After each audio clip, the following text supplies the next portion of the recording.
anterior dentro da faculdade sobre esse assunto. Diga lá, Elisa, para quem entrou depois, Elisa Biesek é a autora desse artigo, dessa revisão bibliográfica. Certo. Fala. Ok. Bem-vinda, Elisa. Obrigada, bom dia, Prazer tudo bem? conhecê-la. Um prazer. Então, eu só tinha ouvido falar sobre o conceito de homeopatia, mas nunca tinha lido a respeito, nem feito artigo ou lido artigos, nada. Só tinha ouvido falar sobre medicina alternativa e homeopatia. Eu não sabia nem que era uma especialidade médica, na verdade. Eu descobri fazendo esse artigo que a doutora Silvia pediu. Muito bem. Essa especialidade médica, você mesmo postou, já existe há exato 200 anos. Aliás, perdão, a especialidade não, o conhecimento. Foi por esse conhecimento. o conhecimento. Esse cara, que eu não sei pronunciar direito, eu acho que é Hahnemann, Samuel Hahnemann, que se baseou, vou lembrar só isso aqui que você escreveu, Elisa, se baseou naquela conceito do Hipócrates, que foi o pai da medicina, que ele acha que aquilo que provoca a doença, onde ela existe, pode também curar a doença existente. De certa forma, é esse o conceito, mais ou menos, de uma vacina também. Não é, não? Não foi isso que você... Se tem a doença, toma o remédio da doença, né? Diga lá, Elisa, o que você entendeu mais sobre isso aí? Então, ele é uma especialidade médica aqui no Brasil há 40 anos, como a senhora mesmo pontuou, desde 1980, né? 88. Isso, 80? 1980 que eu 80, que eu li. tá certo, tá certo. Apesar de que a prática já existe há mais de 200 anos. Aí eu vi diversos artigos falando que em países desenvolvidos isso já está muito mais aprofundado, as pessoas já respeitam muito mais do que aqui no Brasil, que começou, digamos, há pouco tempo, né? Esses 40 anos. Sim. E é muito importante a homeopatia, que pega ingredientes de baixo custo, como eu pontuei no artigo, ingredientes naturais, né, para poder fazer remédios e atender a população em geral. Seria ótimo se pudesse ser usada essa homeopatia mais em hospitais públicos, porque tem um baixo custo, mas ainda estamos avançando um pouco, né? Temos uma evolução pequena em relação a isso, apesar dos anos. Eu quero lhe dar o meu depoimento, que eu tinha asma, fui tratado com homeopatia a vida inteira, e muito exercício, muita natação, e fiquei livre dela. Aqui nos Estados Unidos, onde eu moro, meu filho, que tem asma, não foi tratado com homeopatia, ele ainda usa o albuterol de vez em quando para ajudar com a asma dele. Ele não ficou livre dela. Então, eu, sem nenhuma ciência por trás disso, porque não posso fazer uma análise científica disso, é só um fato. Tem um filho que herdou a asma de mim, mas não ficou curado, e eu fiquei. É verdade. É porque se usava antigamente, a asma é muito comum na infância. É muito comum. E, antigamente, instintivamente, porque não existia corticoide, não existia esses medicamentos potentes, eles se usava o conhecimento, isso que a Elisa falou, o conhecimento natural, o conhecimento da tentativa-erro, que se fazia com as ervas medicinais e etc. E aí venceu-se. Quer dizer, eu conheço só na família você, o Fausto, o Fábio. O Fábio era grande o ataque de asma que ele tinha. Inclusive, eu conto uma piada, aproveito, porque eu dizia que, entre outras coisas, o aleitamento materno, ou seja, no peito, prevenia a asma, prevenia. E era verdade? E foi exatamente quando entrou a porcaria do leite ninho no comércio. Quando entrou o leite ninho, começou a ser induzida a suplementação alimentar precoce. Ou seja, eles sabiam que se o menino se acostumasse a chupar no bico da mamadeira, ele erraria e queria chupar no peito, no bico do peito, do mesmo jeito. E aí se engasgaria. E a criança não é burra. A criança passa a entender que aquilo não serve. E fica mamando igual o do bico da mamadeira, não sai mais nenhuma gota. Aí fica depois dizendo que largou o peito, porque não gostou mais, não queria mais. O menino não abandonou o peito.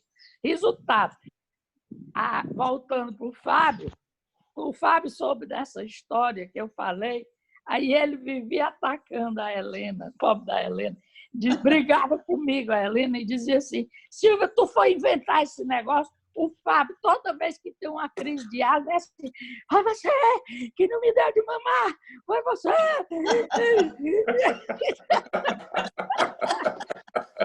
Eu ria, mas é verdade, foi verdade. Pois é. Mas assim, o tratamento, voltando ao tratamento, Fábio Fausto, que idade você tinha? Você tem lembrança? Eu era pequeno. Assim, fazia isso também de tudo um pouco. Eu lembro que adorava as pílulas de homeopatia. Tinha um açúcarzinho gostosinho.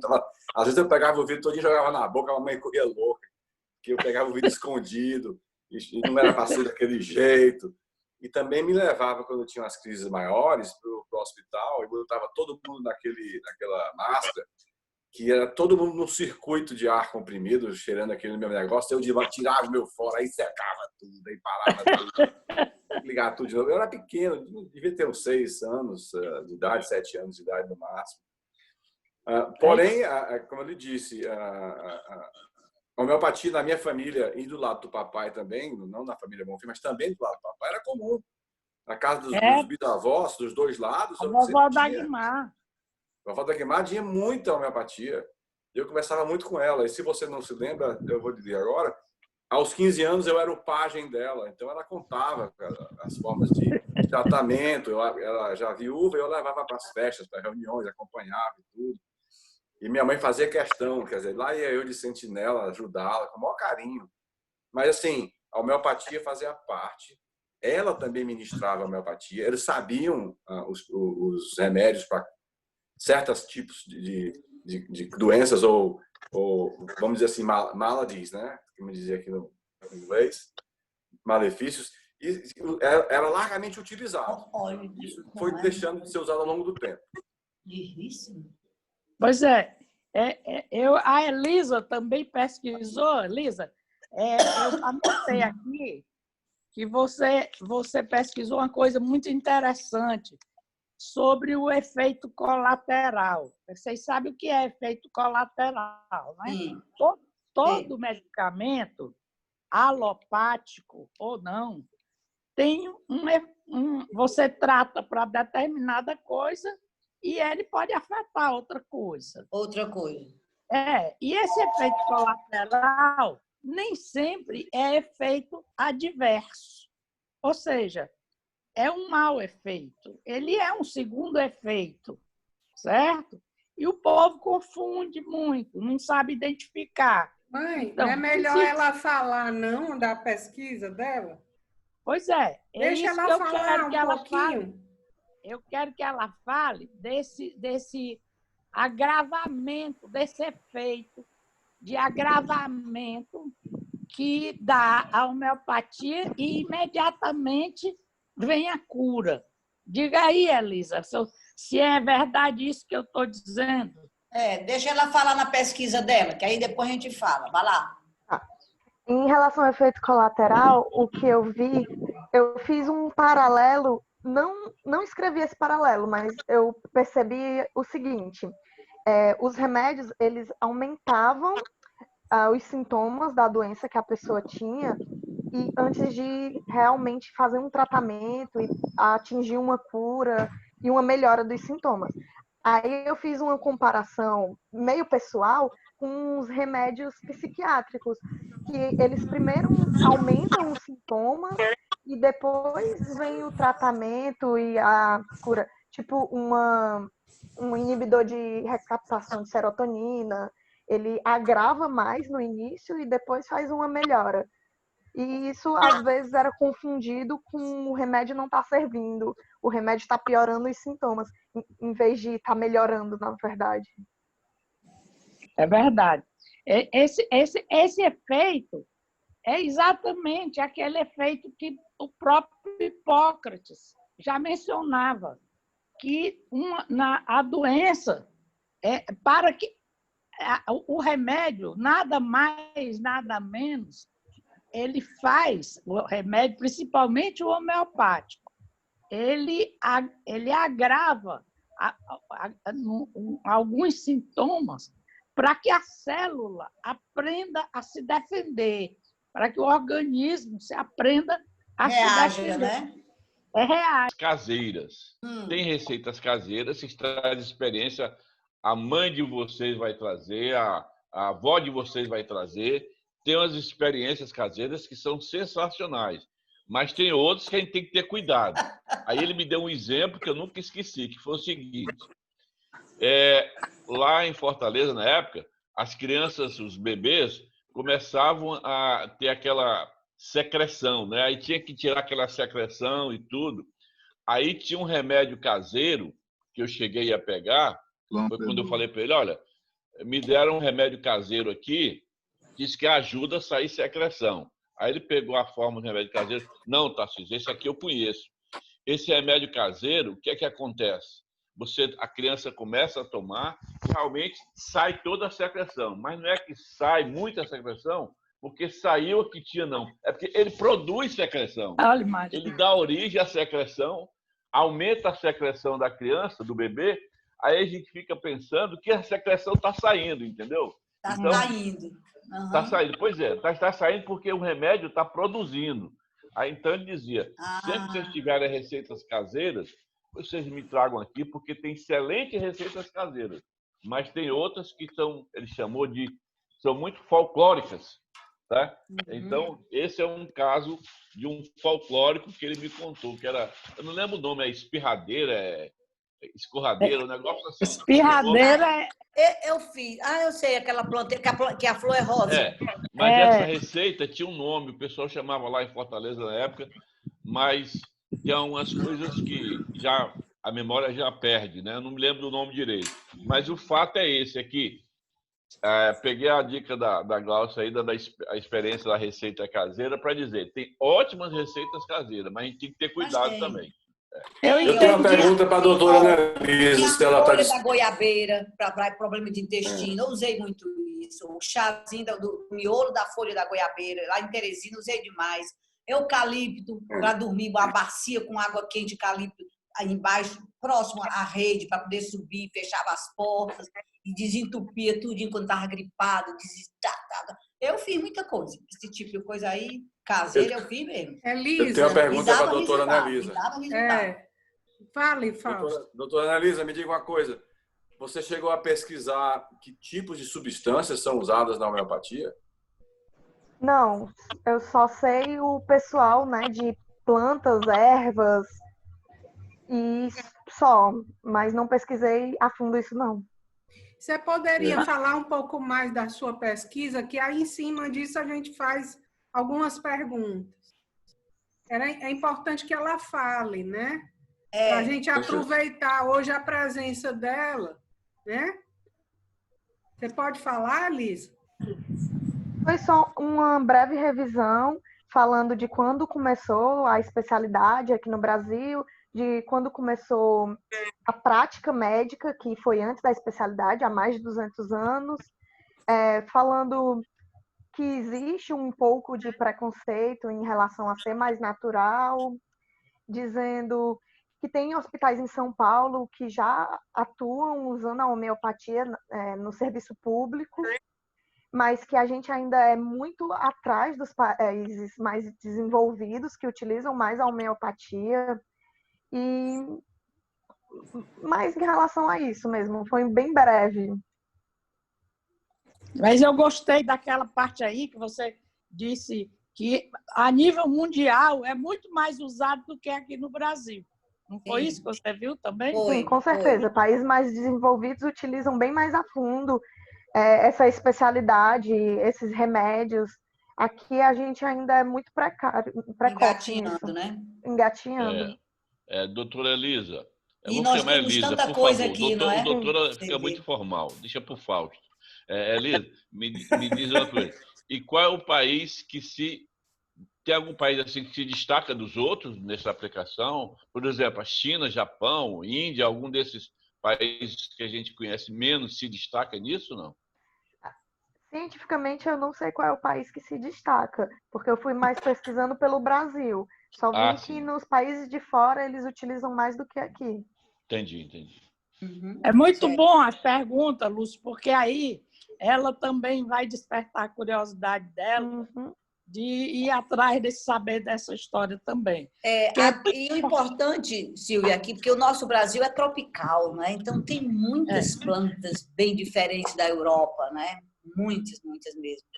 Né? Pois é, mas eu queria que a Elisa também fizesse um link, certo?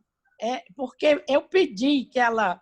A história da homeopatia, a ideia surgiu antes porque eu queria homenagear vovô Zezinho, que isso é uma coisa à parte, é uma coisa fabulosa. Aqueles 18 filhos devem a vida a ele, porque a mortalidade na época era... Olha, até outro dia, a mortalidade era 30 por 1000. Ou seja, esse Covid perde de 1000 a 0, né? De 10 a 0, não.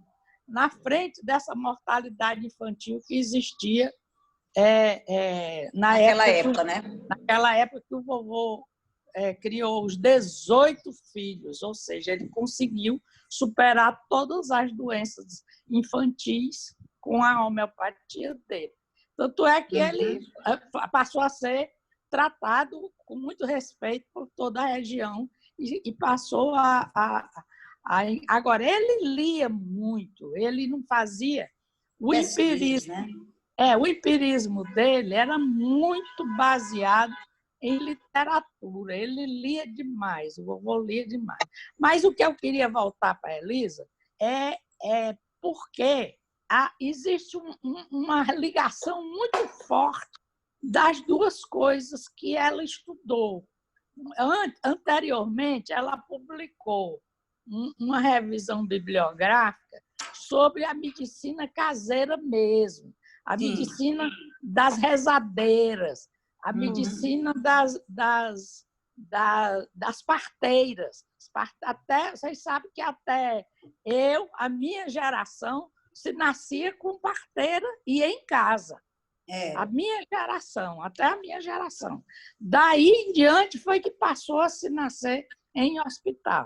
Mas no duro, as parteiras e rezadeiras tinham essa experiência e ela pesquisou. Qual foi a relação que você achou entre uma coisa e outra, Elisa? Tem alguma relação?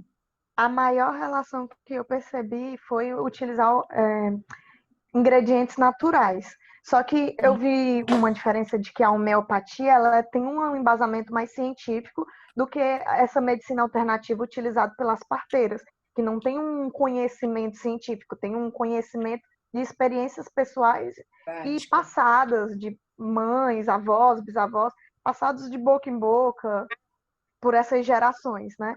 Mas o artigo passado que falava sobre partos naturais, ele teve um aproveitamento, para mim, melhor do que esse da homeopatia, porque via coisas que não tem no científico, que é o que eu vejo na faculdade, certo?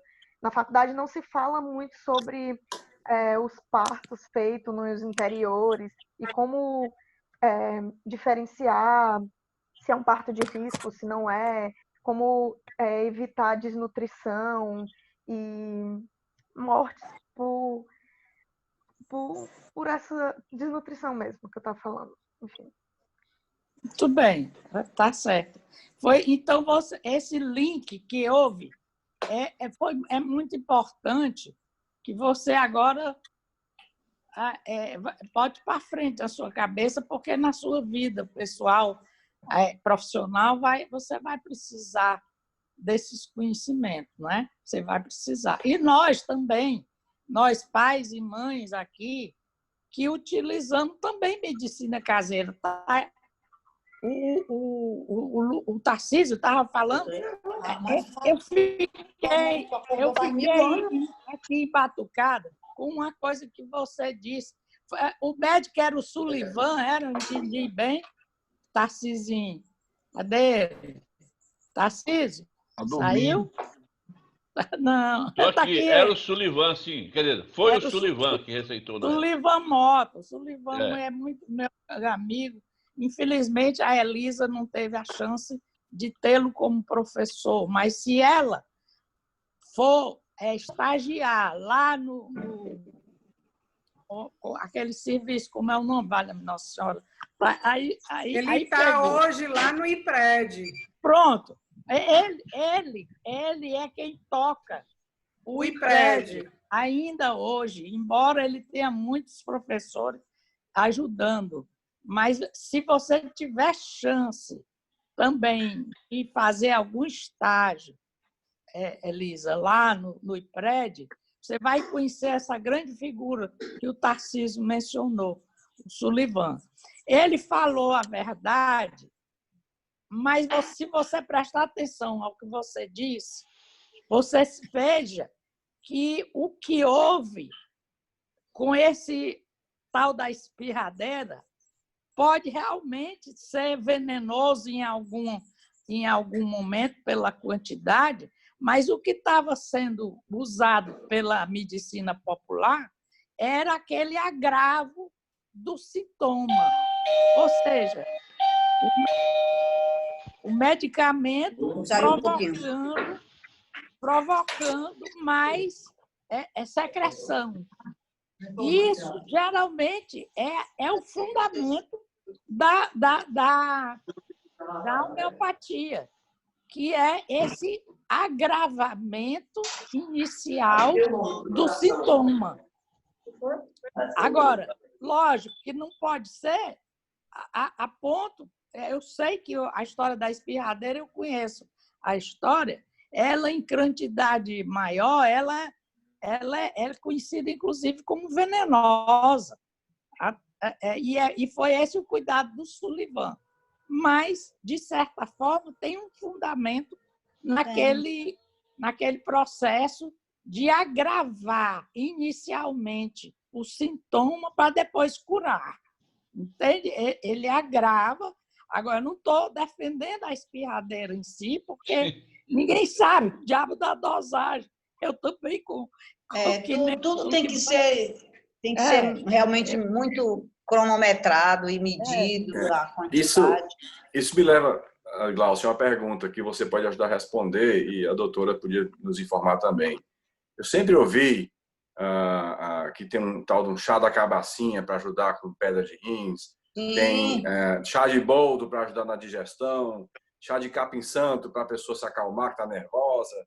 E qual é a relação dessas plantas medicinais com a homeopatia? Acho que é uma coisas naturais feitas. Meu ex-marido tinha muito esse problema aqui, ele fazia esse chá de cabacinho, a gente botava uma panela, ele botava dentro, e botava uma toalha aqui, ficava aspirando, melhorava sensivelmente, eu ficava um tempão sem sentir nada. É muito bom essas coisas naturais, gente, muito bom. Só doutora tem que Lisa, ter cuidado para não fazer incesso, né? Como foi essa história aí dessa planta, né? Aí daqui do Tarcisinho. Tem que ter muito cuidado, de fato, né? Não pode ser demais, porque dilata os vasos aqui do nariz e sai sangue, se botar muito forte. É isso que eu sei que já aconteceu. Quero ficar bom, botar, aí começar. Isso da prática, né? Está muito forte esse negócio, diminui isso daí. E a Elodie, viu, Glaucio, que faz parte da equipe de transplante lá do HC, ela veio com uma pesquisa dizendo que o chá de boldo em excesso leva a cirrose hepática. Olha E aí. é uma coisa que todo mundo toma. Não, tá com problema de fígado, toma chá de boldo. Só que a pesquisa que eles fizeram lá no Hospital das Clínicas, um dos motivos também de cirrose, que leva a cirrose, também é isso. O chá de boldo. É. Pois Porque é. tudo demais é veneno, como diz popularmente. Não tem jeito. Verdade, Tudo demais é vovó. veneno. Doutora Elisa achou alguma referência Mas sobre é isso, doutora? veneno. Só Olha. em relação ao Ó, que ei, Fausto. Fausto, tá ouvindo, Fausto? Estamos ouvindo. Cadê tu? Deixa eu te ver aqui perto. Aqui, ó. Esse tratamento, foi tu que falaste. Aí me diz aí a receita. Foi tu que falaste? Era arginina e zinco, o preparado que o doutor fazia para ela tomar. Se tinha mais alguma coisa, eu não sei. Sei que a Daniela lembra bem que era arginina e zinco. Já tem um zinco aqui, viu? Deixa comigo. Então bota agora a arginina. Deixa comigo. Doutora Elisa, me diga aí, você ia fazer a comparação para mim, por favor. Não, eu ia confirmar o que foi dito de que a relação entre chás e a homeopatia é por ser natural. E já existe um embasamento científico em diversos chás que melhoram diversas coisas, como o calmante, que você citou, como melhora na digestão. Sim. Então, o chá já tem um embasamento científico muito grande. Já pode ser considerado uma homeopatia. Chá de casca de laranja já entrou nessa pesquisa também, Elisa? Eu não sei dizer sobre o chá de casca de laranja. Meu sogro tomava muito para o estômago. Ele tinha sempre na geladeira, não bebia água comum, ele bebia água com laranja, sempre. E ele se dava muito bem.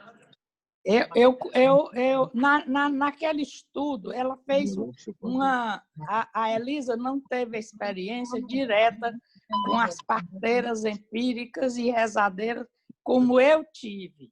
Sim. Eu lamento, porque ela se interessou pelo assunto e isso é muito bom. E não há como resgatar tanto mais, porque simplesmente está quase desaparecendo. Mas eu sou testemunha de que muitas ervas abortivas funcionam perfeitamente.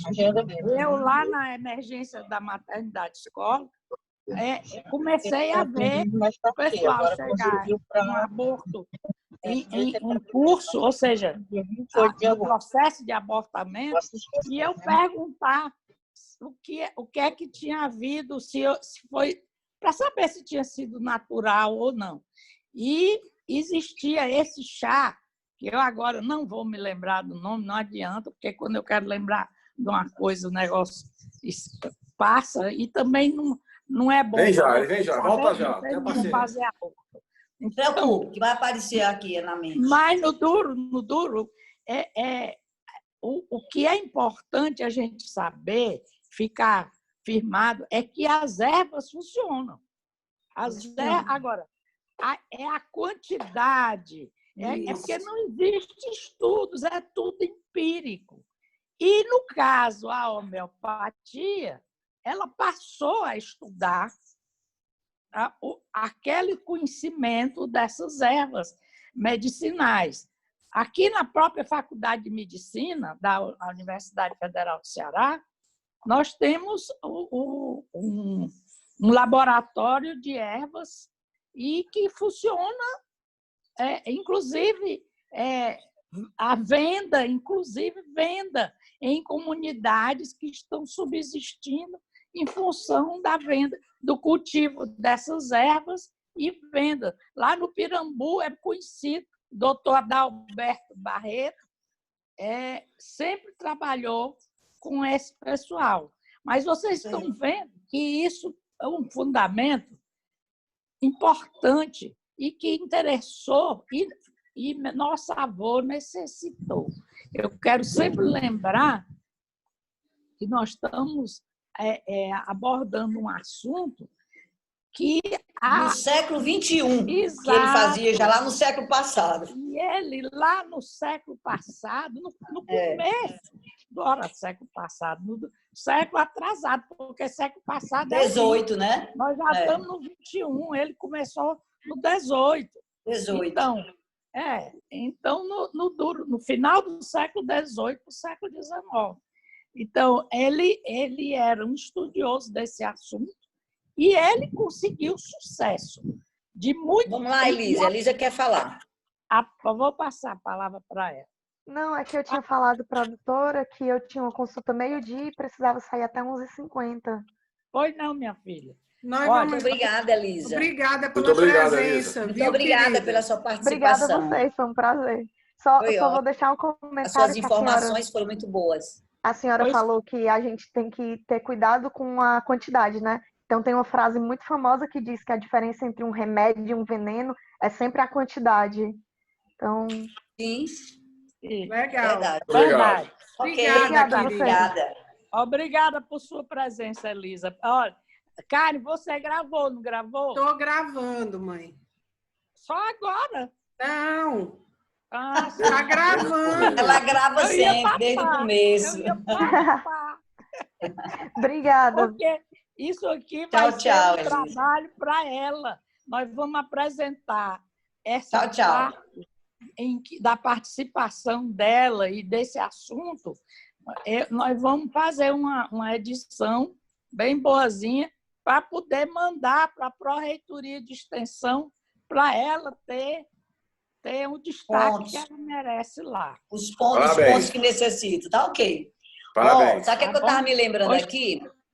A história da cabacinha. Eu pegava a cabacinha, cortava em 4, pegava um quarto, cortava em 4, ainda cortava de novo, era um pedacinho de tamanhozinho assim que a gente botava na panela. Era bem pequenininho, sabe? Se botasse mais, era muito forte. Pegava, cortava em 4, pegava um quarto, cortava em 4, pegava aquele pegado e cortava de novo. Ficava um pedacinho desse tamanhozinho, bem pequenininho. Aí jogava na panela. Era assim. Quanto de água? Quanto de água na panela? Agora eu estou rindo. Quanto de água? Na metade da panela, uma panela não era panela grande, não. Era aqueles papeiros maiores, assim. Botava no meio, né? E botava esse quarto do quarto do quarto. Tá bom. Era desse jeito que eu fazia. Receita. Eu vou importar a cabacinha do Brasil e fazer os remédios e vender aqui. Vou ganhar dinheiro, ficar rico.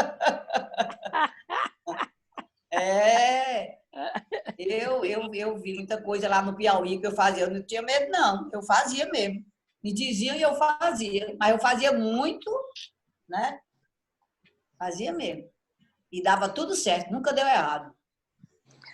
Ainda tinha as benzadeiras, com aquele negócio na cabeça. Na universidade, na Faculdade de Medicina, ali ao lado daquele prédio do Porangabuçu, funcionou, pelo menos, eu não sei agora,